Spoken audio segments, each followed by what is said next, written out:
ನ್ಯೂಸ್ಗೆ ಸ್ವಾಗತ. ನಾನು ಪ್ರಿಯಾ. ಈಗ ಹೆಡ್ಲೈನ್ಸ್. ಹಾಸನ ಜಿಲ್ಲಾ 3ನೇ ರೈತ ಸಮ್ಮೇಳನ. ರೈತರ ಎಲ್ಲಾ ಬೆಳೆಗಳಿಗೆ ವೈಜ್ಞಾನಿಕ ಬೆಲೆ ನಿಗದಿಗೆ ಒತ್ತಾಯ. ಹಲವು ಬೇಡಿಕೆಗಳ ಈಡೇರಿಕೆಗೆ ಕೆಪಿಆರ್ಎಸ್ ರಾಜ್ಯಾಧ್ಯಕ್ಷ ಬಸವರಾಜ್ ಆಗ್ರಹ.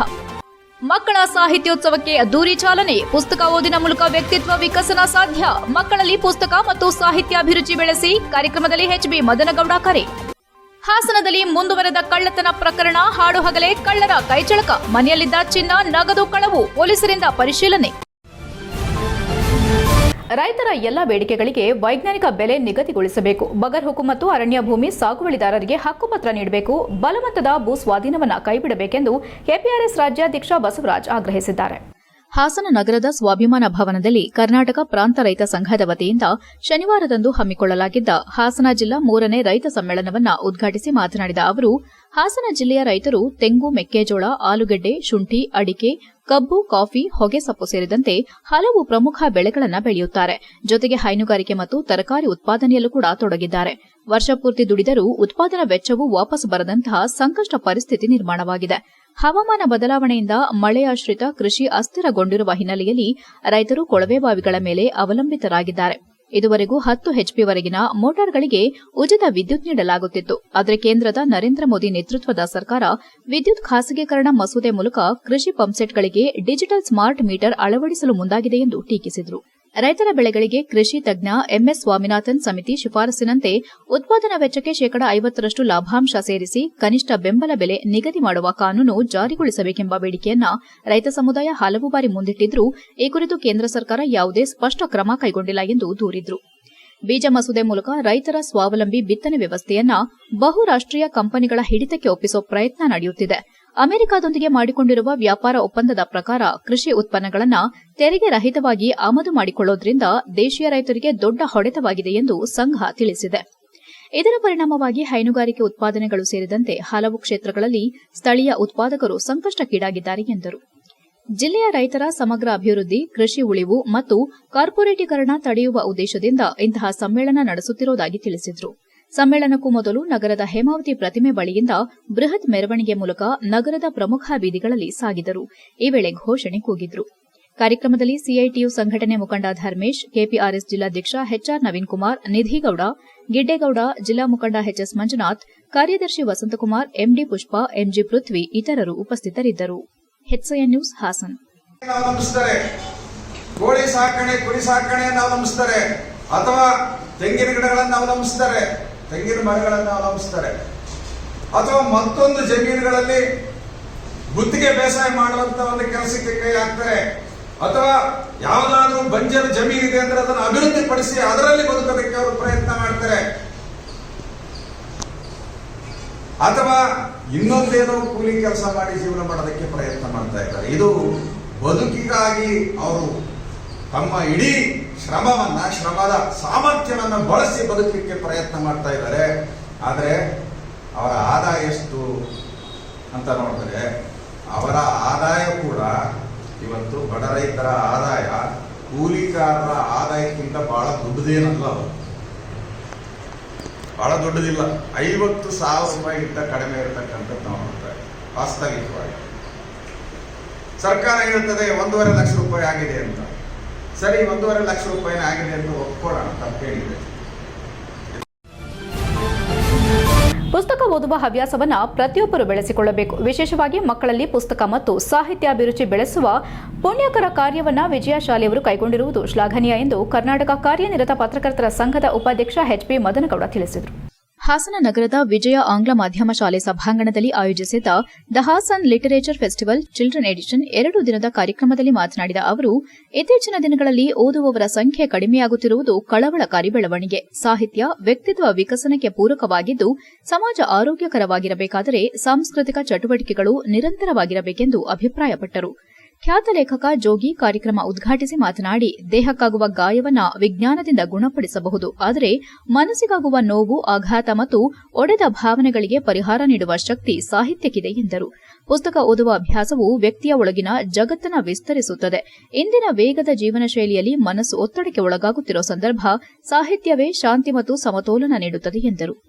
ವಿಜಯಶಾಲೆಯ ಸಂಸ್ಥಾಪಕ ನಿರ್ದೇಶಕಿ ತಾರಾ ಎಸ್ ಸ್ವಾಮಿ ಅಧ್ಯಕ್ಷತೆ ವಹಿಸಿ ಮಾತನಾಡಿ, ವಿದ್ಯಾರ್ಥಿಗಳಲ್ಲಿ ಓದು, ಚಿಂತನೆ ಮತ್ತು ಸೃಜನಶೀಲತೆ ಬೆಳೆಸುವುದು ನಮ್ಮ ಗುರಿ. ಸಾಹಿತ್ಯೋತ್ಸವದ ಮೂಲಕ ಮಕ್ಕಳಿಗೆ ವೇದಿಕೆ ಒದಗಿಸಲಾಗುತ್ತಿದೆ ಎಂದರು. ಶೈಕ್ಷಣಿಕ ಮುಖ್ಯಸ್ಥೆ ಶ್ರೀಲಕ್ಷ್ಮಿ ಪ್ರಾಸ್ತಾವಿಕವಾಗಿ ಕಾರ್ಯಕ್ರಮದ ಉದ್ದೇಶ ವಿವರಿಸಿದ್ರು. 2 ದಿನಗಳ ಕಾಲ ನಡೆಯುವ ಈ ಸಾಹಿತ್ಯೋತ್ಸವದಲ್ಲಿ ಕಥೆ, ಕವನ ವಾಚನ, ಚರ್ಚೆ, ಸಂವಾದ ಹಾಗೂ ಪುಸ್ತಕ ಪ್ರದರ್ಶನ ಸೇರಿದಂತೆ ಹಲವಾರು ವೈವಿಧ್ಯಮಯ ಕಾರ್ಯಕ್ರಮಗಳು ನಡೆಯಲಿವೆ. ಕಾರ್ಯಕ್ರಮದಲ್ಲಿ ಸಂಸ್ಥೆ ಅಧ್ಯಕ್ಷ ಸುಬ್ಬಸ್ವಾಮಿ, ಪ್ರಾಂಶುಪಾಲ ಕೆಎಸ್ ನಂದೀಶ್, ಬೋಧಕ ಹಾಗೂ ಬೋಧಕೇತರ ಸಿಬ್ಬಂದಿ, ಪೋಷಕರು ಮತ್ತು ವಿದ್ಯಾರ್ಥಿಗಳು ಉಪಸ್ಥಿತರಿದ್ದರು. HCI news Haasan.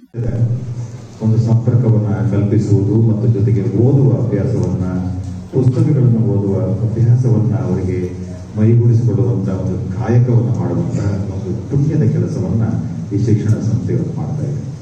ಯಾಕೆಂತ ಹೇಳಿದ್ರೆ ಪುಸ್ತಕಗಳನ್ನ ಓದುವ ಸಂಖ್ಯೆ ಕಡಿಮೆ ಆಗುತ್ತಿರುವ ಈ ಸಂದರ್ಭದಲ್ಲಿ ಪುಸ್ತಕಗಳ ಜೊತೆಗೆ ಒಡನಾಟ ಮತ್ತು ಸಾಹಿತ್ಯ ಕ್ಷೇತ್ರದ ಜೊತೆಗೆ ಒಡನಾಟ, ಆ ಚಿಂತಕರನ್ನ ಕರೆಸಿ, ಆ ಕ್ಷೇತ್ರದಲ್ಲಿ ದುಡಿದಂತಹ ಮಹನೀಯರನ್ನ ಕರೆಸಿ ಅವರ ಜೊತೆಗೆ ನಿಮ್ಮ ಒಡನಾಟವನ್ನ ಒಂದು ಮೂಡಿಸುವಂತಹ ಒಂದು ಪ್ರಯತ್ನವನ್ನು ಮಾಡುವ ಮೂಲಕ, ಒಂದು ಸಂವಾದವನ್ನು ಮಾಡುವ ಮೂಲಕ ನಿಮಗೆಲ್ಲರಿಗೂ ಕೂಡ ಒಂದು ಆಲೋಚನೆಯನ್ನು, ಒಂದು ಚಿಂತನೆಯನ್ನು ತೆರೆದಿರುವಂತಹ ಒಂದು ಪ್ರಯತ್ನವನ್ನು ಈ ಶಿಕ್ಷಣ ಸಂಸ್ಥೆ ಮಾಡಿದೆ. ಬೇರೆ ಎಲ್ಲ ಕ್ಷೇತ್ರಗಳಲ್ಲಿ ಬೇರೆ ಬೇರೆ ಕಾರ್ಯಕ್ರಮಗಳನ್ನು ನೋಡಿರ್ಬೋದು, ಆದರೆ ಇದೊಂದು ವಿಶೇಷವಾದಂತಹ ಕಾರ್ಯಕ್ರಮ. ಈ ನಾನು ನಿಮ್ಮ ನೋಡ್ತಾ ಇದ್ದೇನೆ ಕೂತ್ಕೊಂಡು, ಆ ಕ್ಯಾರೆಕ್ಟರ್ ಬರುವಾಗ ನಿಮ್ಮ ಕಣ್ಣಲ್ಲಿ ಒಂದು ಕುತೂಹಲ ಇತ್ತು, ಯಾವ ಕ್ಯಾರೆಕ್ಟರ್ ಇರ್ಬೋದು ಅಂತ. ಅಲ್ಲಿ ಬರೋದಕ್ಕೆ ಮುಂಚೆ ನಾನು 2 ಮಾತುಗಳನ್ನ ಈ THLF ಹೇಳಿದ್ರು. ನಾನು ಜೈಪುರ್ ಲಿಟ್ ಫೆಸ್ಟ್ ಅಂತ ಇದ್ದೆ ಜೈಪುರಲ್ಲಿ. ಅದು ಇವತ್ತು ಈಗ 17ನೇ ವರ್ಷದ್ದು ಈ ವರ್ಷ ನಡೆಯಿತು. ಜನವರಿಯಲ್ಲಿ ನಾನು ಹೋಗಿದ್ದೆ. ನಾನು 7 ಸಲ ಹೋಗಿದ್ದೀನಿ. ಅಲ್ಲಿಗೆ ಪ್ರತಿ ವರ್ಷ ಹೋಗ್ತೇನೆ. ಆ ಜೈಪುರ್ ಲಿಟ್ ಫೆಸ್ಟ್ ಅಲ್ಲಿ ಬಹುಶಃ ನಿಮ್ಮ ವಯಸ್ಸಿನವರು, ನಿಮ್ಮ ವಯಸ್ಸಿಂದ ಹಿಡಿದು ಒಂದು 20-25 ವಯಸ್ಸಿನ ಮಕ್ಕಳು ಇರ್ತಾರೆ ಅಲ್ಲಿ. ಅಂದ್ರೆ ಲಿಟ್ರೇಚರ್ ಮಕ್ಕಳಿಂದ ಸ್ಟಾರ್ಟ್ ಆಗಬೇಕು. ನಿಮ್ಮಂತವರಿಂದ ಓದೋದಿದೆಯಲ್ಲ. ಹಾಸನ ಹೊರವಲಯದ ಕಂಚಮಾರನಹಳ್ಳಿ ಗ್ರಾಮದಲ್ಲಿ ಕಳ್ಳರು ಕೈಚಳಕ ತೋರಿದ್ದಾರೆ. ಭಾರತಿ ಎಂಬುವವರ ಮನೆಯಲ್ಲಿ ಮಧ್ಯಾಹ್ನ ಸುಮಾರು 1 ಗಂಟೆ ಸುಮಾರಿಗೆ ಕಳ್ಳತನ ನಡೆದಿದೆ. ಕಳ್ಳರು ಮನೆಯೊಳಗೆ ನುಗ್ಗಿ ಸುಮಾರು 10,000 ರೂಪಾಯಿ ನಗದು, 45 ಗ್ರಾಂ ಬಂಗಾರ ಮತ್ತು ಮನೆಯ ಮಹತ್ವದ ದಾಖಲೆಗಳನ್ನು ಕದ್ದೊಯ್ದಿದ್ದಾರೆ. ಕಳ್ಳರ ಚಲನವಲನ ಸಿಸಿಟಿವಿ ಕ್ಯಾಮೆರಾದಲ್ಲಿ ಸೆರೆಗೊಂಡಿದೆ. ಈ ಸಂಬಂಧ ಹಾಸನ ಗ್ರಾಮಾಂತರ ಪೊಲೀಸ್ ಠಾಣೆಯಲ್ಲಿ ಪ್ರಕರಣ ದಾಖಲಾಗಿದ್ದು, ಪೊಲೀಸರು ಸ್ಥಳಕ್ಕೆ ಭೇಟಿ ನೀಡಿ ಪರಿಶೀಲನೆ ನಡೆಸಿದ್ದಾರೆ. ಸಿಸಿಟಿವಿ ದೃಶ್ಯಗಳನ್ನು ವಶಕ್ಕೆ ಪಡೆದು ತನಿಖೆ ಮುಂದುವರೆಸಿದ್ದಾರೆ. HCI news Hassan. ನಾವು 10 ಮಕ್ಕಳಿಗೆ ಮನೆ ಬಿಟ್ಟು ಹೋದ್ರು. ಆಮೇಲೆ ಅವರು ಯಾವಾಗ ಬಂದರೆ ಅಂತ ನಮಗೆ ಗೊತ್ತಾಗಲಿಲ್ಲ ಟೈಮು. ಆಮೇಲೆ ಸಂಜೆ 4:15 ಮನೆಗೆ ಬಂದಾಗಲೇ ಗೊತ್ತಾಯಿತು. ಅವರು ಬಂದು ಎಲ್ಲ ನೋಡಿದಾಗಲೇ ಒಂದು 4 ತೊಲದೊಂದು ಸರ, 10,000 ದುಡ್ಡು, ಆಮೇಲೆ ಮನೆವು ಡಾಕ್ಯುಮೆಂಟ್ಸ್ಗಳು ಇವೆಲ್ಲ ತಗೊಂಡೋಗಿದ್ದಾರೆ. ಕಂಪ್ಲೇಂಟ್ ಕೊಟ್ಟಿದ್ವಿ. ಪೊಲೀಸೆಲ್ಲ ಬಂದು ನೋಡಿ ಹೋದರು. ಆಮೇಲೆ ಅವ್ರು ಬಂದು CC ಕ್ಯಾಮ್ರಾದಲ್ಲಿ ಮತ್ತೆ ತೆಗೆಸಿದ್ವಿ ನಾವು. ಅದು ತೆಗಿಸಿದಾಗ 1:15 ಬಂದು ಒಂದು 10 ನಿಮಿಷದಲ್ಲಿ ಎಲ್ಲನೂ ಇದು ಮಾಡ್ಕೊಂಡು ಹೋಗಿದ್ದಾರೆ. ಅನುಮಾನ ನಮಗೇನಿಲ್ಲ, ಇದುವರೆಗೂ ಏನೂ ಆಗಲಿಲ್ಲ. ಇವಾಗ ಮಾಡ್ಕೊಂಡು ಹೋಗಿದ್ದಾರೆ. ನಾವು 10 ಗಂಟೆಯಲ್ಲಿ 10:30 ಹಾಕ್ಕೊಂಡು ಹೋದು ಮತ್ತು 4 ಗಂಟೆಯಲ್ಲಿ ಬಂದಾಗ. HCI ನ್ಯೂಸ್ನಲ್ಲಿ ಈಗ ಒಂದು ಪುಟ್ಟ ಬ್ರೇಕ್.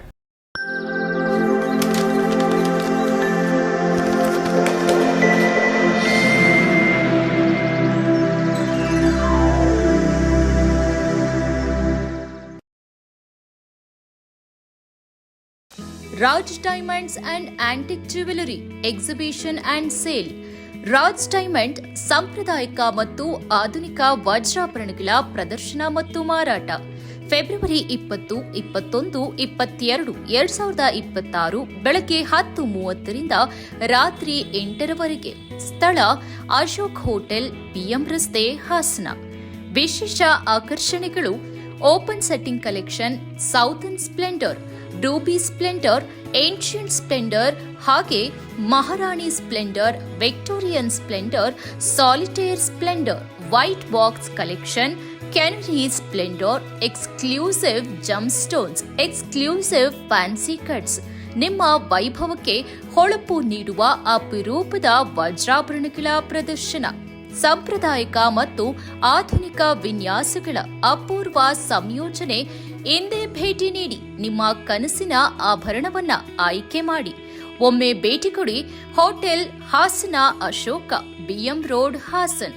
ಸಂಪರ್ಕ ಸಂಖ್ಯೆ 9035506363. ಬ್ರೇಕ್ನ ನಂತರ HCN ನ್ಯೂಸ್ಗೆ ಸ್ವಾಗತ. ಈಗಾಗಲೇ ಆಯ್ಕೆಗೊಂಡು ರಾಷ್ಟ್ರಮಟ್ಟದ ಕ್ರೀಡಾಕೂಟದಲ್ಲಿ ಭಾಗವಹಿಸುತ್ತಿರುವ ಜಿಲ್ಲಾ ಸರ್ಕಾರಿ ಕ್ರೀಡಾಪಟುಗಳಿಗೆ ಸಂಘದ ಸರ್ಕಾರಿ ನೌಕರರ ಸಂಘದ ರಾಜ್ಯ ಉಪಾಧ್ಯಕ್ಷ ಕೆಎಂ ಶ್ರೀನಿವಾಸ್ ಶನಿವಾರದಂದು ಶುಭಾಶಯ ಕೋರಿ ಪ್ರೋತ್ಸಾಹಿಸಿದರು. ಹಾಸನ ಜಿಲ್ಲೆಯ ಸರ್ಕಾರಿ ನೌಕರರಾದ ನಂದೀಪ್ ರಾಘವ, ಆರೋಗ್ಯ ಇಲಾಖೆ, ರೋಷನ್, ಸಿಆರ್ಪಿ ಅರ್ಕಲ್ಗೂಡು ಮತ್ತು ಇತರರು ವೇಟ್ ಲಿಫ್ಟಿಂಗ್ ಅಂಡ್ ಪವರ್ ಲಿಫ್ಟಿಂಗ್ನಲ್ಲಿ ರಾಷ್ಟ್ರಮಟ್ಟದ ಕ್ರೀಡಾಕೂಟಕ್ಕೆ ಆಯ್ಕೆಯಾಗಿರುತ್ತಾರೆ. ಇವರು ಜಿಲ್ಲಾ ಮಟ್ಟದ, ರಾಜ್ಯ ಮಟ್ಟದ ಕ್ರೀಡಾಕೂಟದಲ್ಲಿ ವಿಜೇತರಾಗಿ ಈಗ ರಾಷ್ಟ್ರಮಟ್ಟಕ್ಕೆ ಆಯ್ಕೆಯಾಗಿ ಸ್ಪರ್ಧೆಯಲ್ಲಿ ಭಾಗವಹಿಸಲು ತೆರಳುತ್ತಿದ್ದಾರೆ.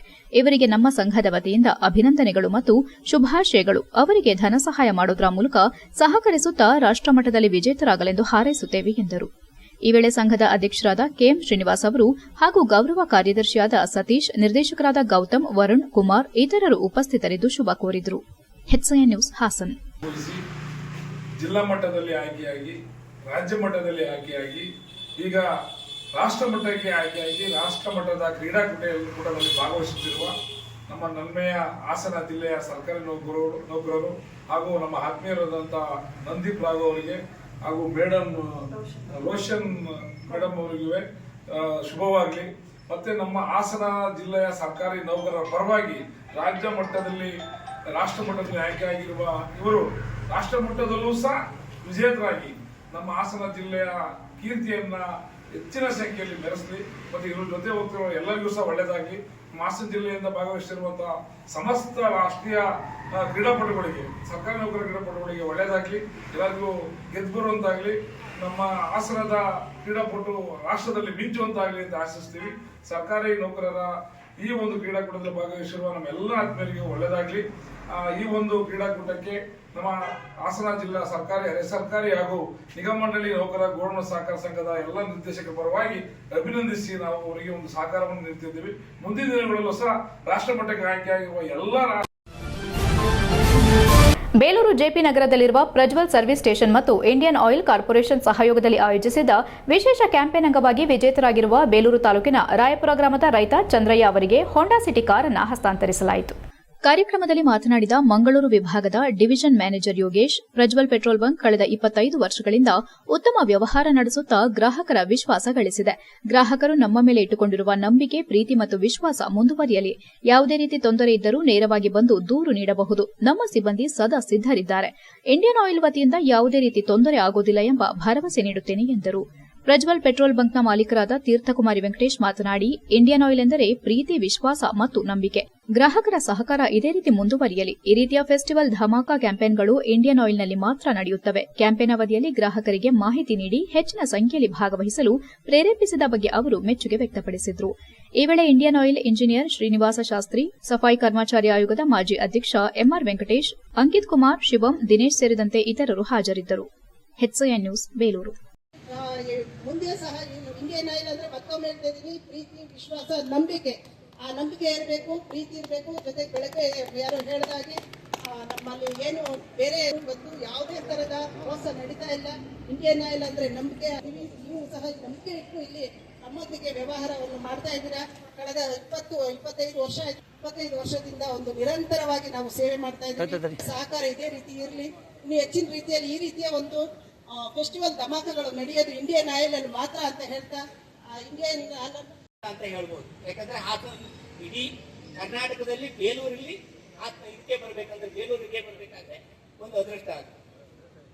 ಆಮೇಲೆ ಹೆಚ್ಚಿನವ್ರು ಹೇಳ್ತಾರೆ, ಬೋರ್ಡ್ ಹಾಕ್ತೀವಿ ನಾವು ಈರನಾದು $200 ಅಥವಾ $2,000 ಹೇಳಿದ್ರೆ ಎಲ್ಲಿ ಬರುತ್ತೆ ಬಿಡಿ ಸರ್, ಅದು ಎಲ್ಲಿ ಬರುತ್ತೆ, ನಮ್ಗೇನು ಬರುವುದಿಲ್ಲ ಅನ್ನುವಂತ ಒಂದು ಗ್ರಾಹಕರ ಭಾವನೆ ಇದೆ. ಆದ್ರೆ ಇದನ್ನ ಎರಡೂ ಉದಾಹರಣೆ ನಿಮ್ಗೆ ಯಾಕೆ ಕೊಟ್ಟೆ ಅಂದ್ರೆ, ಕಂಪನಿ ಮಾಡುವಂತದ್ದು ಯಾವಾಗಲೂ ಪಾರದರ್ಶಕವಾಗಿರುತ್ತೆ. ಇಡೀ ಕರ್ನಾಟಕಕ್ಕೆ ಬರುತ್ತೆ ಅಂತ. ದ್ವಿತೀಯ ಪಿಯುಸಿ ವಾರ್ಷಿಕ ಪರೀಕ್ಷೆಗಳು ಶನಿವಾರದಿಂದ ಜಿಲ್ಲಾದ್ಯಂತ ಆರಂಭಗೊಂಡಿದೆ. ಮೊದಲ ದಿನ ಕನ್ನಡ ಭಾಷೆ ಪರೀಕ್ಷೆ ನಡೆಯಿತು. ಪರೀಕ್ಷೆ ಬರೆಯಲು ಆಗಮಿಸಿದ ವಿದ್ಯಾರ್ಥಿಗಳು ಕೇಂದ್ರಗಳ ಆವರಣದಲ್ಲಿ ಅಲ್ಲಲ್ಲಿ ಕುಳಿತು ಕೊನೆಯ ಕ್ಷಣದ ಪುನರವಲೋಕನದಲ್ಲಿ ತೊಡಗಿದ್ದ ದೃಶ್ಯ ಗಮನ ಸೆಳೆಯಿತು. ಕೆಲವರು ಪಠ್ಯ ಪುಸ್ತಕ ಹಿಡಿದು ಶಾಂತವಾಗಿ ಕುಳಿತಿದ್ರೆ ಇನ್ನು ಕೆಲವರು ಸ್ನೇಹಿತರೊಂದಿಗೆ ಚರ್ಚೆ ನಡೆಸುತ್ತಾ ಆತ್ಮವಿಶ್ವಾಸ ಹೆಚ್ಚಿಸಿಕೊಂಡರು. ಫೆಬ್ರವರಿ 28ರಿಂದ ಮಾರ್ಚ್ 17ರವರೆಗೂ ನಡೆಯಲಿರುವ ಈ ಪರೀಕ್ಷೆಗೆ ಹಾಸನ ಜಿಲ್ಲೆಯ ಒಟ್ಟು 15,782 ವಿದ್ಯಾರ್ಥಿಗಳು ನೋಂದಾಯಿಸಿಕೊಂಡಿದ್ದಾರೆ. ಈ ಬಾರಿ 14,759 ಹೊಸ ವಿದ್ಯಾರ್ಥಿಗಳು, 305 ಖಾಸಗಿ ಅಭ್ಯರ್ಥಿಗಳು, 715 ಪುನರಾವರ್ತಿತ ಅಭ್ಯರ್ಥಿಗಳು ಮತ್ತು 3 ಫಲಿತಾಂಶ ಉನ್ನತೀಕರಣ ಅಭ್ಯರ್ಥಿಗಳು ಪರೀಕ್ಷೆ ಬರೆಯಲಿದ್ದಾರೆ. ವಿಭಾಗವಾರು ವಿವರದಲ್ಲಿ ಕಲಾ ವಿಭಾಗದಲ್ಲಿ 2,594, ವಾಣಿಜ್ಯ ವಿಭಾಗದಲ್ಲಿ 5,317 ಹಾಗೂ ವಿಜ್ಞಾನ ವಿಭಾಗದಲ್ಲಿ 6,848 ವಿದ್ಯಾರ್ಥಿಗಳು ಭಾಗವಹಿಸುತ್ತಿದ್ದಾರೆ. ವಿದ್ಯಾರ್ಥಿಗಳ ಭವಿಷ್ಯ ನಿರ್ಧರಿಸುವ ಮಹತ್ವದ ಪರೀಕ್ಷೆಯಾಗಿರುವುದರಿಂದ ಶಿಕ್ಷಣ ಇಲಾಖೆ ಕಟ್ಟುನಿಟ್ಟಿನ ಕ್ರಮಗಳನ್ನು ಕೈಗೊಂಡಿದೆ.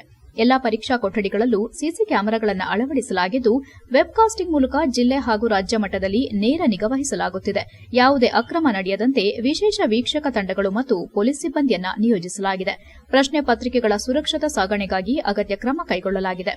ಈ ಸಂದರ್ಭದಲ್ಲಿ ತಮ್ಮ ಮಗನನ್ನ ಪರೀಕ್ಷೆಗೆ ಬಿಡಲು ಬಂದಿದ್ದ ಸಾಮಾಜಿಕ ಹೋರಾಟಗಾರ ರಮೇಶ್ ಮಾಧ್ಯಮದೊಂದಿಗೆ ಮಾತನಾಡಿ, ಎಲ್ಲಾ ವಿದ್ಯಾರ್ಥಿಗಳು ಕೂಡ ಪರೀಕ್ಷೆ ಬರೆಯಲು ಸಂತೋಷದಿಂದ ಬಂದಿದ್ದು, ಮಕ್ಕಳು ಮನೆಯಲ್ಲಿ ಶ್ರದ್ಧೆಯಿಂದ ಓದಿದ್ರೆ ಪರೀಕ್ಷೆ ಬರೆಯಲು ಯಾವುದೇ ಆತಂಕ ಇರುವುದಿಲ್ಲ.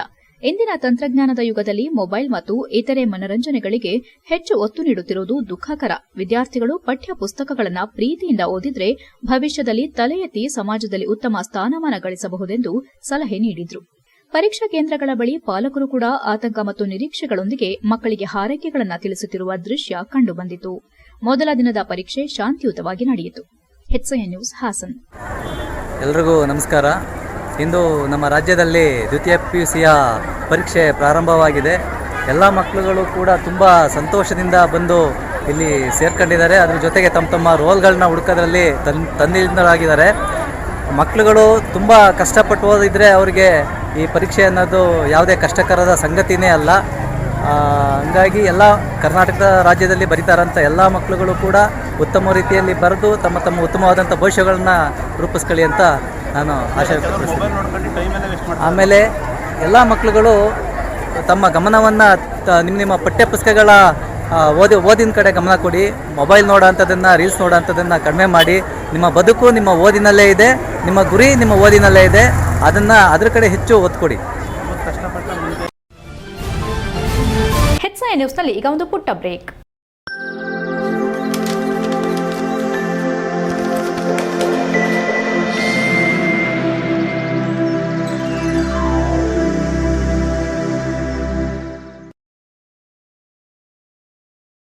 ಬ್ರೇಕ್ನ ನಂತರ HCN ನ್ಯೂಸ್ಗೆ ಸ್ವಾಗತ. ಶ್ರೀ ಪರಮ ಪೂಜ್ಯ ಜಗದ್ಗುರು ಡಾಕ್ಟರ್ ಬಾಲಗಂಗಾಧರನಾಥ ಮಹಾಸ್ವಾಮೀಜಿಯವರ 81ನೇ ಜನ್ಮದಿನದ ಅಂಗವಾಗಿ ಉಚಿತ ಕೃತಕ ಕೀಲು ಜೋಡಣೆ ಶಸ್ತ್ರಚಿಕಿತ್ಸೆ ಶಿಬಿರ ಹಮ್ಮಿಕೊಳ್ಳಲಾಗಿತ್ತು. ಈ ನಿಟ್ಟಿನಲ್ಲಿ 81 ರೋಗಿಗಳಿಗೆ ಉಚಿತ ಚಿಕಿತ್ಸೆಯನ್ನು ಮಾಡಲಾಗಿದೆ ಎಂದು ಬಿಜಿಎಸ್ ಆಸ್ಪತ್ರೆಯ ಮಹಾವಿದ್ಯಾಲಯದ ಉಪ ಪ್ರಾಂಶುಪಾಲ ಡಾಕ್ಟರ್ ರವಿ ತಿಳಿಸಿದರು.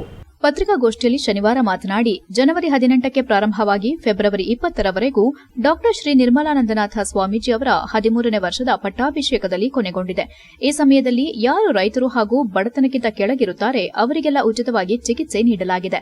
ತಜ್ಞ ವೈದ್ಯರ ತಂಡದಿಂದ ಪರೀಕ್ಷೆ ನಡೆಸಿ ಅರ್ಹರೆಂದು ಗುರುತಿಸಲ್ಪಟ್ಟ 81 ಮಂದಿಗೆ ಸಂಪೂರ್ಣ ಉಚಿತವಾಗಿ ಕೃತಕ ಕೀಲು ಜೋಡಣೆ ಶಸ್ತ್ರಚಿಕಿತ್ಸೆ ನೆರವೇರಿಸಲಾಗಿದೆ.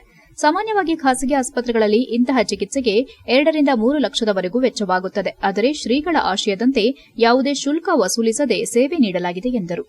ಬಡ ರೋಗಿಗಳಿಗೆ ಅತ್ಯಾಧುನಿಕ ಕ್ಯಾನ್ಸರ್ ಚಿಕಿತ್ಸೆ ಆಸ್ಪತ್ರೆಯಲ್ಲಿ ಉಚಿತ ಕ್ಯಾನ್ಸರ್ ಚಿಕಿತ್ಸೆ ಒದಗಿಸುವ ನಿಟ್ಟಿನಲ್ಲಿ 38 ಕೋಟಿ ವೆಚ್ಚದಲ್ಲಿ ಅತ್ಯಾಧುನಿಕ ರೇಡಿಯೋಥೆರಪಿ ಯಂತ್ರ ಅಳವಡಿಸಲಾಗುತ್ತಿದೆ. ಇದೇ ವರ್ಷದ ಸೆಪ್ಟೆಂಬರ್ 25ರಂದು ಲೋಕಾರ್ಪಣೆ ಮಾಡುವ ಯೋಜನೆ ಇದೆ. ಬಿಪಿಎಲ್ ಕಾರ್ಡ್ ಹೊಂದಿರುವವರು ಹಾಗೂ ಆಯುಷ್ಮಾನ್ ಭಾರತ್ ಯೋಜನೆ ಅಡಿಯಲ್ಲಿ ಸಂಪೂರ್ಣ ವೆಚ್ಚ ಭರಿಸಲು ಅಸಾಧ್ಯವಾದವರಿಗೆ ರಿಯಾಯಿತಿ ದರದಲ್ಲಿ ಚಿಕಿತ್ಸೆ ನೀಡಲಾಗುತ್ತದೆ. ಹಳೆ ಮೈಸೂರು ಭಾಗದ ಜಿಲ್ಲೆಗಳ ರೋಗಿಗಳಿಗೆ ಇದರಿಂದ ಹೆಚ್ಚಿನ ಅನುಕೂಲವಾಗಲಿದೆ ಎಂದು ಮಾಹಿತಿ ನೀಡಿದರು. ಬಿಜಿಎಸ್ ಆಸ್ಪತ್ರೆಯ ಸಂಪರ್ಕಾಧಿಕಾರಿ ಧರ್ಮೇಂದ್ರ ಮಾತನಾಡಿ, ಸಾಮಾನ್ಯ ಹೆರಿಗೆಗೆ 5,000 ಪಾವತಿಸುವ ಮಹಿಳೆಯರಿಗೆ ರಕ್ತ ಪರೀಕ್ಷೆ, ಸ್ಕ್ಯಾನ್ ಹಾಗೂ 10,000 ಮೌಲ್ಯದ ಔಷಧಿಗಳನ್ನು ಉಚಿತವಾಗಿ ನೀಡಲಾಗುತ್ತದೆ. ಅಗತ್ಯವಿದ್ದಲ್ಲಿ ಶಸ್ತ್ರಚಿಕಿತ್ಸೆಯನ್ನು ನೆರವೇರಿಸಿ ಸಮಗ್ರ ಆರೈಕೆ ಒದಗಿಸಲಾಗುತ್ತಿದೆ ಎಂದರು. ಇದುವರೆಗೂ 6,000ಕ್ಕೂ ಹೆಚ್ಚು ಮಂದಿಗೆ ಉಚಿತ ಕಣ್ಣಿನ ತಪಾಸಣೆ ಮತ್ತು ಶಸ್ತ್ರಚಿಕಿತ್ಸೆ ನಡೆಸಿ ಕನ್ನಡಕ ವಿತರಿಸಲಾಗಿದೆ. ಮೆಗಾ ಆರೋಗ್ಯ ಶಿಬಿರಗಳ ಮೂಲಕ 200 ಮಂದಿಗೆ ಆಂಜಿಯೋಗ್ರಾಮ್ ಮಾಡಲಾಗಿದೆ. 37 ಮಂದಿಗೆ ಕಿಡ್ನಿ ಕಸಿ ಶಸ್ತ್ರಚಿಕಿತ್ಸೆ ಯಶಸ್ವಿಯಾಗಿ ನೆರವೇರಿಸಲಾಗಿದೆ.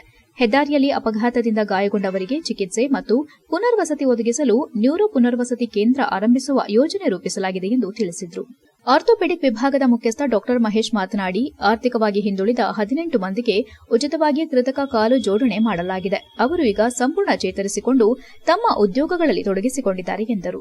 ಶಿಬಿರದಲ್ಲಿ ಚಿಕಿತ್ಸೆ ಪಡೆದ ರೋಗಿಗಳು ಮತ್ತು ಅವರ ಕುಟುಂಬಸ್ಥರು ಆಸ್ಪತ್ರೆಯ ವೈದ್ಯರು ಮತ್ತು ಸಿಬ್ಬಂದಿಯ ಸೇವೆಯನ್ನು ಮೆಚ್ಚಿ ಕೃತಜ್ಞತೆ ಸಲ್ಲಿಸಿದರು. ಶ್ರೀಗಳ ಸೇವಾ ಮನೋಭಾವವನ್ನು ಅನುಸರಿಸಿ ಬಡ ಜನರ ಆರೋಗ್ಯ ರಕ್ಷಣೆಗೆ ಆದ್ಯತೆ ನೀಡುತ್ತಿರುವುದು ಸಾರ್ವಜನಿಕರ ಪ್ರಶಂಸೆಗೆ ಪಾತ್ರವಾಗಿದೆ ಎಂದರು. HCN news Hassan.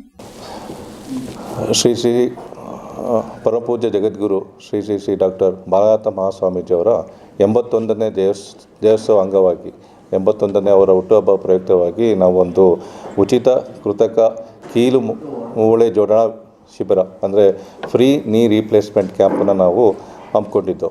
ಸೊ ಸ್ವಾಮೀಜಿಯವರ 81ನೇ ನಮ್ಮ ವೈಸ್ ಪ್ರಿನ್ಸಿಪಾಲ್ ಹೇಳಿದ ಥರ ಡಾಕ್ಟರ್ ರವಿ ಸರ್ ಹೇಳಿದರು, ಬಾಲಗಂಗಾಧರನಾಥ ಸ್ವಾಮೀಜಿಯವರ ಜನ್ಮದಿನೋತ್ಸವದ ಅಂಗವಾಗಿ ಸುಮಾರು 81 ಜನ, ಅವ್ರಿಗೆ 81ನೇ ಹುಟ್ಟುಹಬ್ಬ ಅಂಗವಾಗಿ 81 ಜನಗಳಿಗೆ ನೀವ್ ರೀಪ್ಲೇಸ್ಮೆಂಟನ್ನು ಮಾಡಿದ್ದಾರೆ. ಇದಕ್ಕೆ ಯಾವುದೇ ಥರದ ಸರ್ಕಾರದ ಅನುದಾನ ಆಗಲಿ ಇನ್ನೊಂದಾಗಲಿ ಯಾವುದೇ ಇಲ್ಲದಲೆ 2 ಕೋಟಿ ವೆಚ್ಚದಲ್ಲಿ ಮುಂಚೆನಿಗೆ ಹೇಗಿದೆ ಎಲ್ಲ ಸೌಲಭ್ಯ ಚೆನ್ನಾಗಿ ಕೊಡ್ತಾರೆ ಸರ್, ಏನು ತೊಂದರೆ ಇಲ್ಲ. ಯಾರು ನಾವು ಬೇಡ ಅಂತ ಇದಿಲ್ಲ, ಅಷ್ಟೊಂದು ಚೆನ್ನಾಗಿ ಮಾಡ್ತಿದ್ದಾರೆ ಪ್ರತಿಯೊಬ್ಬರು ಆಗ್ತಾರೆ. ನಿಮಗೇನು ಆಪರೇಷನ್ ಇವ್ರು ಚಂದ್ರಪಂಡದವರು ಯಾವರಮ್ಮ ಹೇಳ್ಬಿಡಿ. ಶಿಲ್ಪಕಲೆಗಳ ನಾಡು ಬೇಲೂರು ತಾಲೂಕಿನ ಭದ್ರಕಾಳಿ ಬನ ಶ್ರೀ ವೀರಭದ್ರೇಶ್ವರ ಸ್ವಾಮಿ ಕೆಂಡೋತ್ಸವ ರಥೋತ್ಸವ ಜಾತ್ರಾ ಮಹೋತ್ಸವ ಮಾರ್ಚ್ 2 ಮತ್ತು 3ರಂದು ನಡೆಯಲಿದ್ದು ಪುಷ್ಪಗಿರಿ ಜಗದ್ಗುರುಗಳು ಜಾತ್ರಾ ಮಹೋತ್ಸವಕ್ಕೆ ಚಾಲನೆ ನೀಡಲಿದ್ದಾರೆ. ಭದ್ರಕಾಳಿ ಬನದ ಶ್ರೀ ವೀರಭದ್ರೇಶ್ವರ ಸ್ವಾಮಿ ಟ್ರಸ್ಟ್ ಅಧ್ಯಕ್ಷ ಹುಲ್ಲೇನಹಳ್ಳಿ ಸಿದ್ದರಾಜು ಮತ್ತು ಕಾರ್ಯದರ್ಶಿ ಗಾಳಿಹಳ್ಳಿ ಶಿವಣ್ಣ ಮತ್ತು ಧರ್ಮದರ್ಶಿ ಹುಲಿಗೌಡ ಅವರು ಪತ್ರಿಕೆಯೊಂದಿಗೆ ಮಾತನಾಡಿ, ಸುಮಾರು 900 ವರ್ಷಗಳ ಇತಿಹಾಸ ಹೊಂದಿರುವ ಭದ್ರಕಾಳಿ ಬನದಲ್ಲಿ ಇಂದಿಗೂ ಚೋಳರ ಶೈಲಿಯ ಶಿಲ್ಪಕಲೆಗಳು ಮತ್ತು ದೇಗುಲ ನಿರ್ಮಾಣದ ಬಗ್ಗೆ ಐತಿಹ್ಯವಿದೆ. ಸಾವಿರಾರು ಕುಟುಂಬಗಳಿಗೆ ಕುಲದೈವವಾಗಿರುವ ಭದ್ರಕಾಳಿ ಬನದ ಶ್ರೀ ವೀರಭದ್ರೇಶ್ವರ ದೇಗುಲ ಜೀರ್ಣಾವಸ್ಥೆಯಲ್ಲಿರುವ ಹಿನ್ನೆಲೆ ಸುತ್ತಮುತ್ತಲಿನ ಗ್ರಾಮಸ್ಥರ ಸಹಕಾರ ಪಡೆದು ಬಲ್ಲೇನಹಳ್ಳಿ ಶಿವರುದ್ರಪ್ಪನವರು ಮತ್ತು ಗಾಳಿಹಳ್ಳಿ ಚನ್ನಬಸವೇಗೌಡ ನೇತೃತ್ವದಲ್ಲಿ ಸುಂದರ ದೇಗುಲ ನಿರ್ಮಾಣವಾಗಿದೆ. ದೇಗುಲ ಸುತ್ತಲೂ ನವಗ್ರಹ, ಗಣಪತಿ ಮತ್ತು ಬಸವಣ್ಣ ದೇಗುಲ, ನಾಗಬಾನ, ಸಮುದಾಯ ಭವನ, ಬಯಲು ಸಭಾಮಂಟಪ, ಬೃಹತ್ ಕಲ್ಯಾಣ ಮಂಟಪ ಮತ್ತು ಹೈಟೆಕ್ ಶೌಚಾಲಯ, ಅತಿಥಿ ವಿಶ್ರಾಂತಿ ಗೃಹಗಳನ್ನು ಒಳಗೊಂಡಿದೆ. 3 ಬೆಟ್ಟದ ನಡುವೆ ಇರುವ ಭದ್ರಕಾಳಿ ಬನದ ಸುಂದರ ತಾಣದಲ್ಲಿ ನೂರಾರು ಯೋಗ ಶಿಬಿರ ಮತ್ತು ಪ್ರವಚನ ಕಾರ್ಯಕ್ರಮ ನಡೆಯುತ್ತಿದೆ. ಇಂತಹ ದೇಗುಲ ನಿರ್ಮಾಣವಾಗಿ 28 ವರ್ಷ ಕಳೆದಿದ್ದು ಈ ಬಾರಿ 29ನೇ ವರ್ಷದ ಜಾತ್ರಾ ಮಹೋತ್ಸವ ಹಮ್ಮಿಕೊಂಡಿದೆ. ಪುಷ್ಪಗಿರಿ ಮಠದ ಶ್ರೀ ಸೋಮಶೇಖರ ಶಿವಾಚಾರ್ಯ ಮಹಾಸ್ವಾಮೀಜಿಗಳು ಧ್ವಜಾರೋಹಣ ನಡೆಸುವ ಮೂಲಕ ಜಾತ್ರಾ ಉತ್ಸವಕ್ಕೆ ಚಾಲನೆ ನೀಡಲಿದ್ದಾರೆ ಎಂದರು. ಮಾರ್ಚ್ 2ರಂದು ಪುಷ್ಪಗಿರಿ ಜಗದ್ಗುರುಗಳನ್ನು ಮಠದಿಂದ ಬೈಕ್ ರ್ಯಾಲಿ ಮೂಲಕ ಭದ್ರಕಾಳಿ ಬನಕ್ಕೆ ರಥದಲ್ಲಿ ಕರೆದುಕೊಂಡು ಬಂದು ಧ್ವಜಾರೋಹಣ ನಡೆಸಲಾಗುತ್ತದೆ. ಅಂದು ಸ್ವಾಮಿಗೆ ವಿವಿಧ ಪೂಜೆ ಜೊತೆಗೆ ಬಳಿಕ ಪ್ರಸಾದ ವಿತರಿಸಲಾಗುತ್ತದೆ. ಸಂಜೆ ಶ್ರೀಗಳ ಸಾನ್ನಿಧ್ಯದಲ್ಲಿ ಧಾರ್ಮಿಕ ಸಮಾರಂಭ ಮತ್ತು ಸಾಂಸ್ಕೃತಿಕ ಕಾರ್ಯಕ್ರಮಗಳನ್ನು ನಡೆಸಲಾಗುತ್ತದೆ. ಮಾರ್ಚ್ 3ರಂದು ಬೆಳಗ್ಗೆ ಕೆಂಡೋತ್ಸವ ಮತ್ತು ಸ್ವಾಮಿಯ ರಥೋತ್ಸವ ವೈಭವದಿಂದ ನಡೆಯಲಿದೆ. 3 ದಿನಗಳ ಕಾಲ ನಿರಂತರವಾಗಿ ದಾಸೋಹದ ವ್ಯವಸ್ಥೆಯನ್ನು ಟ್ರಸ್ಟ್ ವತಿಯಿಂದ ವ್ಯವಸ್ಥೆ ಮಾಡಲಾಗಿದ್ದು ಭಕ್ತರು ಜಾತ್ರಾ ಕಾರ್ಯಕ್ರಮದಲ್ಲಿ ಭಾಗವಹಿಸಬೇಕೆಂದು ಮನವಿ ಮಾಡಿದರು. ಈ ವೇಳೆ ಟ್ರಸ್ಟ್ ಪದಾಧಿಕಾರಿಗಳಾದ ಸಹ ಕಾರ್ಯದರ್ಶಿ ಹಳೇಬೀಡು ಕಾಂತರಾಜು, ಪಾಪಣ್ಣ, ಮಲ್ಲೇಗೌಡ, ಹಾಲೇಗೌಡ, ಹೆಬ್ಬಾಳು ಮೋಹನ್, ಓಂಕಾರಮೂರ್ತಿ, ಶೇಷಣ್ಣ, ಲೋಕೇಶ್, ಸಚಿನ್, ರಾಜು ಹಾಗೂ ಮುಂತಾದವರು ಹಾಜರಿದ್ದರು. HCN news Belur. 29ನೇ ವರ್ಷದ ಜಾತ್ರೆ ಮಹೋತ್ಸವ ಮಾರ್ಚ್ 2 ಸೋಮವಾರ ಮತ್ತು ಮಂಗಳವಾರ 2 ದಿವಸ 29ನೇ ವರ್ಷದ ಜಾತ್ರೆಯನ್ನು ಏರ್ಪಡಿಸಿರುತ್ತೇವೆ. ಸಕಲ ಭಕ್ತಾದಿಗಳು ಸಹಕರಿಸಿ ಮತ್ತು ಪುಷ್ಪಗಿರಿ ಮಠದಿಂದ ಬೈಕ್ ರ್ಯಾಲಿ ಮೂಲಕ ಸ್ವಾಮಿಗಳನ್ನು ಮಾಗೋಡ್ನಹಳ್ಳಿ, ರಾಜೇಶ್ವರು, ಕರೆಕಟ್ಟಹಳ್ಳಿ, ಈಶ್ವರಹಳ್ಳಿ, ಕಳಸಾಪುರದ ಮಾರ್ಗವಾಗಿ ಸ್ವಾಮಿಗಳನ್ನು ಕರೆತಂದು ಗುರುಗಳನ್ನು ಧ್ವಜಾರೋಹಣದ ಮೂಲಕ ಆರಂಭವಾಗಿ ರುದ್ರಾಭಿಷೇಕ, ಹೋಮ ಜರುಗಲಿವೆ. ಮತ್ತು 3ನೇ ತಾರೀಕು ಮಾರ್ಚಿ ಕುಂಭೋತ್ಸವ. ದೆಹಲಿ ಅಬಕಾರಿ ನೀತಿ ಪ್ರಕರಣವು ದೇಶದ ರಾಜಕೀಯ ವಲಯದಲ್ಲಿ ಭಾರೀ ಚರ್ಚೆಗೆ ಗ್ರಾಸವಾಗಿರುವ ಹಿನ್ನೆಲೆ ಆಮ್ ಆದ್ಮಿ ಪಾರ್ಟಿ ತನ್ನ ಮೇಲೆ ಹೊರಿಸಲಾದ ಭ್ರಷ್ಟಾಚಾರದ ಆರೋಪಗಳನ್ನು ಸಂಪೂರ್ಣವಾಗಿ ತಳ್ಳಿಹಾಕಿದೆ. ಪಕ್ಷದ ನಾಯಕರ ಪ್ರಕಾರ ದೆಹಲಿ ಸರ್ಕಾರದ 2021-22ರ ಅಬಕಾರಿ ನೀತಿಯಲ್ಲಿ ಯಾವುದೇ ಹಗರಣ ನಡೆದಿಲ್ಲ. ಇದು ಸಂಪೂರ್ಣವಾಗಿ ರಾಜಕೀಯ ಷಡ್ಯಂತ್ರ ಭಾಗವಾಗಿದೆ ಎಂದು ಎಎಪಿ ರಾಜ್ಯ ಉಪಾಧ್ಯಕ್ಷ ಅಖಿಲ ಯೋಗೇಶ್ ಸಂತೋಷ ವ್ಯಕ್ತಪಡಿಸಿದರು. ಪತ್ರಿಕಾಗೋಷ್ಠಿಯಲ್ಲಿ ಶನಿವಾರ ಮಾತನಾಡಿ, ಈ ಪ್ರಕರಣವನ್ನು ದೆಹಲಿಯ ಲೆಫ್ಟಿನೆಂಟ್ ಗವರ್ನರ್ ಶಿಫಾರಸಿನ ಮೇರೆಗೆ ತನಿಖೆಗೆ ವಹಿಸಲಾಗಿತ್ತು. ಬಳಿಕ ಜಾರಿ ನಿರ್ದೇಶನಾಲಯವು ಹಣಕಾಸು ಅಕ್ರಮಗಳ ಆರೋಪದ ಅಡಿ ಪ್ರಕರಣ ದಾಖಲಿಸಿತು. ತನಿಖಾ ಪ್ರಕ್ರಿಯೆ ಆರಂಭವಾದ ಬಳಿಕ ಎಎಪಿ ಪ್ರಮುಖ ನಾಯಕರ ಬಂಧನ, ವಿಚಾರಣೆ ಮತ್ತು ಜಾಮೀನು ಅರ್ಜಿಗಳ ವಿಚಾರದಲ್ಲಿ ನ್ಯಾಯಾಲಯಗಳು ಹಲವಾರು ಹಂತಗಳಲ್ಲಿ ಆದೇಶಗಳನ್ನು ನೀಡಿದೆ ಎಂದರು.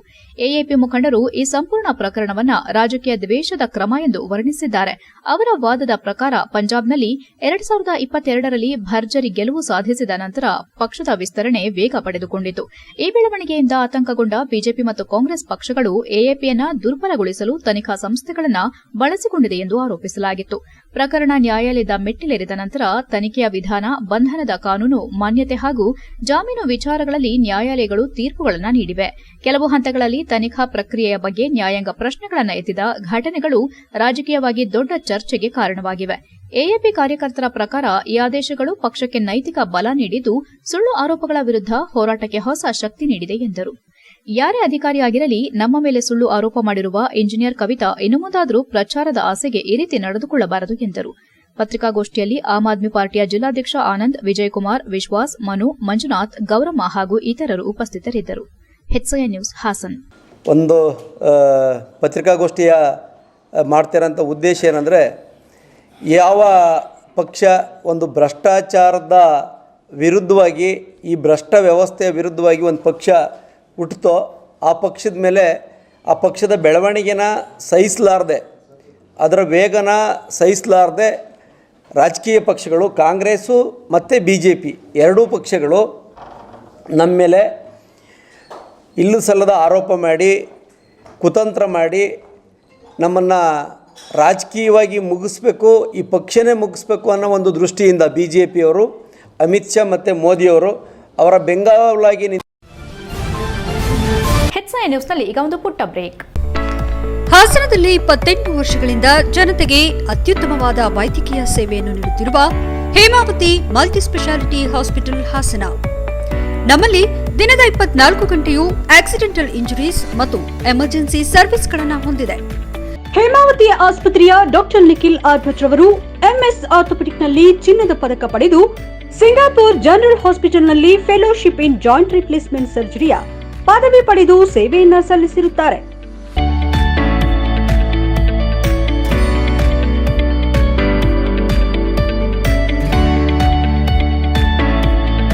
ನಮ್ಮಲ್ಲಿ ಆಂಬ್ಯುಲೆನ್ಸ್ ಸೇವೆಯೂ ಲಭ್ಯ. ಇನ್ನೇಕೆ ತಡ? ನೀವು ಯಾವುದೇ ಮೂಳೆ ಸಮಸ್ಯೆ ಹೊಂದಿದರೆ ಇಂದೇ ಭೇಟಿ ನೀಡಿ. ಹೇಮಾವತಿ ಮಲ್ಟಿ ಸ್ಪೆಷಾಲಿಟಿ ಹಾಸ್ಪಿಟಲ್, ಉತ್ತರ ಬಡಾವಣೆ, ಹಾಸನ. ಬ್ರೇಕ್ನ ನಂತರ HCI ನ್ಯೂಸ್ಗೆ ಸ್ವಾಗತ. ಸಂತೋಷ್ ಲಾಡ್ ಅಭಿಮಾನಿ ಬಳಗದ ವತಿಯಿಂದ ಅವರ ಜನ್ಮದಿನದ ಅಂಗವಾಗಿ ಪ್ರಬಂಧ ಸ್ಪರ್ಧೆಯನ್ನ ಸರ್ಕಾರಿ ಮಹಿಳಾ ಪ್ರಥಮ ದರ್ಜೆ ಕಾಲೇಜು BM ರಸ್ತೆ ಹಾಸನ ಇಲ್ಲಿ ಆಯೋಜಿಸಲಾಗಿತ್ತು. ಕಾರ್ಯಕ್ರಮವನ್ನು ಕೆಪಿಸಿಸಿ ಪ್ರಧಾನ ಕಾರ್ಯದರ್ಶಿಗಳಾದ HK ಮಹೇಶ್ ಮತ್ತು ಮಕ್ಕಳ ತಜ್ಞರಾದ ಡಾ ದಿನೇಶ್ ಭೈರೇಗೌಡ ಅವರು ಕಾರ್ಯಕ್ರಮ ಉದ್ಘಾಟನೆ ಮಾಡಿದ್ರು. ನಂತರ ಪ್ರಬಂಧ ಸ್ಪರ್ಧೆಯಲ್ಲಿ 597 ವಿದ್ಯಾರ್ಥಿಗಳು ಭಾಗವಹಿಸಿದ್ರು. ನಂತರ ಮಾತನಾಡಿದ ಕೆಪಿಸಿಸಿ ಪ್ರಧಾನ ಕಾರ್ಯದರ್ಶಿಗಳಾದ HK ಮಹೇಶ್ ಅವರು, ಹೆಣ್ಣು ಮಕ್ಕಳಿಗೆ ಸಚಿವರಾದ ಸಂತೋಷ್ ಲಾಡ್ ಅವರು ಅನುಕೂಲ ಆಗೋ ರೀತಿಯಲ್ಲಿ ಋತುಚಕ್ರ ರಜೆಯನ್ನ ಘೋಷಿಸಿದ್ದು, ಅದರ ಸದುಪಯೋಗವನ್ನ ರಾಜ್ಯದ ಎಲ್ಲ ಮಹಿಳೆಯರು ಪಡೆದುಕೊಳ್ಳುತ್ತಿದ್ದಾರೆ. ಈ ವಿಷಯವಾಗಿ ಮಹಿಳೆಯರ ಋತುಚಕ್ರ ದಿನದ ಅವಶ್ಯಕತೆ ಮತ್ತು ಅರಿವು ಬಗ್ಗೆ ಪ್ರಬಂಧ ಸ್ಪರ್ಧೆಯನ್ನ ಆಯೋಜಿಸಲಾಗಿದ್ದು, ಎಲ್ಲರೂ ಕೂಡ ಭಾಗವಹಿಸಿ ಯಶಸ್ವಿಗೊಳಿಸುವಂತೆ ಶುಭ ಹಾರೈಸಿದ್ರು. ನಂತರ ಮಾತನಾಡಿದ ಡಾ ದಿನೇಶ್ ಭೈರೇಗೌಡ ಅವರು, ಋತುಚಕ್ರದ ಬಗ್ಗೆ ಸಂಕ್ಷಿಪ್ತವಾಗಿ ಉಪನ್ಯಾಸ ನೀಡಲಾಗುವುದೆಂದು ತಿಳಿಸಿದ್ರು. ಇದೇ ಸಂದರ್ಭದಲ್ಲಿ ಪ್ರಬಂಧ ಸ್ಪರ್ಧೆ ಆಯೋಜಕರಾದ ಇಮ್ರಾನ್ ಖಾನ್, ಕಾರ್ಮಿಕ ಘಟಕದ ಹಾಸನ ಜಿಲ್ಲಾ ಕಾಂಗ್ರೆಸ್ ಕಾರ್ಯಾಧ್ಯಕ್ಷರು ಮತ್ತು ವಿನೋದ್ ಕುಮಾರ್ HR, ಹಾಸನ ಜಿಲ್ಲಾ ಕಾಂಗ್ರೆಸ್ ವಿಭಾಗದ ಜಿಲ್ಲಾಧ್ಯಕ್ಷರು ಉಪಸ್ಥಿತರಿದ್ದರು. HCI news Hassan. ಆಸ್ತಿ ವಿಚಾರವಾಗಿ ಉಂಟಾದ ಕುಟುಂಬ ಕಲಹ ತಾರಕಕ್ಕೇರಿದ ಪರಿಣಾಮ ಚಿಕ್ಕಮ್ಮನ ಮೇಲೆ ಹಲ್ಲೆ ನಡೆಸಿ ಮನೆಯನ್ನ ಸಂಪೂರ್ಣವಾಗಿ ಧ್ವಂಸಗೊಳಿಸಿರುವ ಘಟನೆ ಹಾಸನ ತಾಲೂಕಿನ ಸಂಕೇನಹಳ್ಳಿ ಗ್ರಾಮದಲ್ಲಿ ನಡೆದಿರೋದು ಬೆಳಕಿಗೆ ಬಂದಿದೆ. ಘಟನೆ ಗ್ರಾಮದಲ್ಲಿ ಆತಂಕ ಮೂಡಿಸಿದ್ದು, ಸ್ಥಳಕ್ಕೆ ಪೊಲೀಸರು ಭೇಟಿ ನೀಡಿ ಪರಿಶೀಲನೆ ನಡೆಸಿದ್ದಾರೆ. ಮಾಹಿತಿ ಪ್ರಕಾರ ಮರಿಗೌಡ ಅವರು ಅಶ್ವಿನಿ ಅವರನ್ನ ಎರಡನೇ ವಿವಾಹವಾಗಿದ್ರು. ಸುಮಾರು 2 ವರ್ಷಗಳ ಹಿಂದೆ ಮರಿಗೌಡ ನಿಧನರಾಗಿದ್ದು, ನಂತರದಲ್ಲಿ ಆಸ್ತಿ ಹಂಚಿಕೆ ವಿಚಾರವಾಗಿ ಕುಟುಂಬದ ಒಳಗೆ ನಿರಂತರವಾಗಿ ಕಲಹ ನಡೆಯುತ್ತಿತ್ತಂತೆ. ಮೊದಲ ಹೆಂಡತಿಯ ಮಕ್ಕಳಾದ ಚಂದನ್ ಮತ್ತು ಚೇತನ್ ಅವರು ತಂದೆ ಆಸ್ತಿಯನ್ನ ತಮ್ಮ ಹೆಸರಿಗೆ ಬಿಟ್ಟುಕೊಡುವಂತೆ ಒತ್ತಡ ಹೇರುತ್ತಿದ್ರು ಎಂದು ಆರೋಪ ಕೇಳಿಬಂದಿದೆ.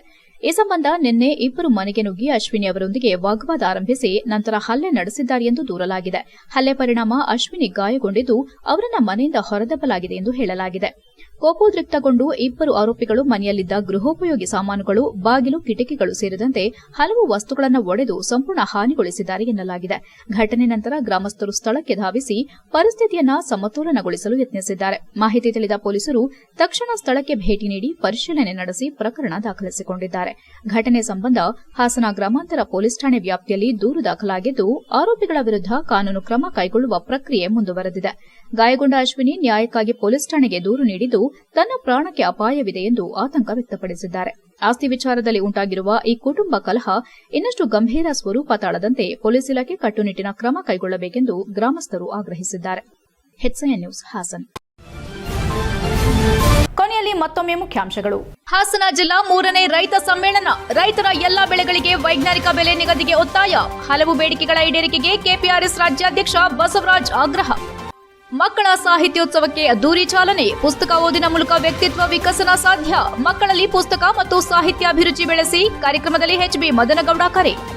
ಹಾಸನದಲ್ಲಿ ಮುಂದುವರೆದ ಕಳ್ಳತನ ಪ್ರಕರಣ. ಹಾಡು ಹಗಲೇ ಕಳ್ಳರ ಕೈಚಳಕ. ಮನೆಯಲ್ಲಿದ್ದ ಚಿನ್ನ, ನಗದು ಕಳವು. ಪೊಲೀಸರಿಂದ ಪರಿಶೀಲನೆ. ಇಷ್ಟೊತ್ತು ನೀವು ನೋಡಿದ್ದು ಹಾಸನದ ಸುದ್ದಿ ಅಂದ್ರೆ HCN ನ್ಯೂಸ್.